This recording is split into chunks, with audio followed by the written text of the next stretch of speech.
Alright, hey everyone, today we're going to be doing the Fallout challenge from the Ethernaut set of challenges, exploiting smart contracts using Ethers.js and hardhat as a framework.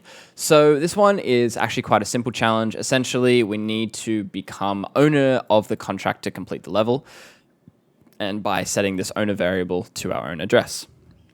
So we can have a look at all this kind of stuff, and it all looks very interesting. You can allocate balances, send balances, collect allocations, all this kind of stuff. Now, in the original version of Solidity, or one of the original, the way that you signify a constructor is by setting the function name to be the same as the contract name.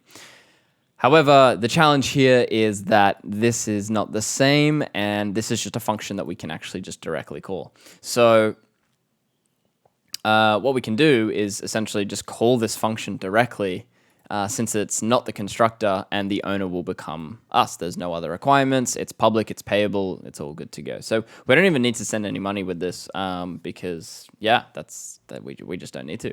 So this one's pretty straightforward. Let's go ahead and copy this smart contract and import it into our project. So we're going to create a new file, and we're going to call it fallout.sol.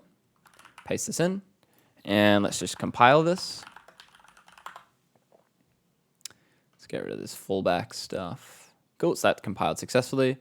And let's create a new file called fallout.ts. Oh, not .ts. Fallout. All right, so we're going to do all the usual things. Let's grab the contract address of which this is loaded at. Oh, this is not coin flip. Fallout. Refresh. There we go. So we can grab this address, and we paste it in here, and yep, that looks fine. And we also need to change the contract name to be Fallout. Now, once this is done, all we need to do is we'll just log the calling the fall1out method. So we can just await the contract.fallout. You can even see it's there for us. We don't need to provide any value or anything, so we can just literally call it. And then we can check that we have become the owner by setting the contract.owner.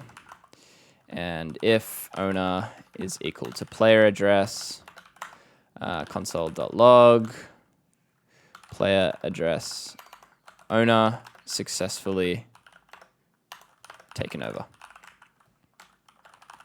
So that's pretty straightforward. Again, you just literally call this one method and you should become owner. So let's go ahead and run this by running the correct scripts. So it's going to call this fallout method, and there we go. So no need. So calling fallout method, owner successfully taken over.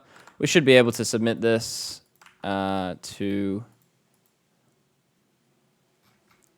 verify that we've completed it. Oh, this is going to be incorrect because my nonce is incorrect. Expected to be 11, so let's set this to 11. And you can see that we've confirmed, and we solved the challenge. So nice job.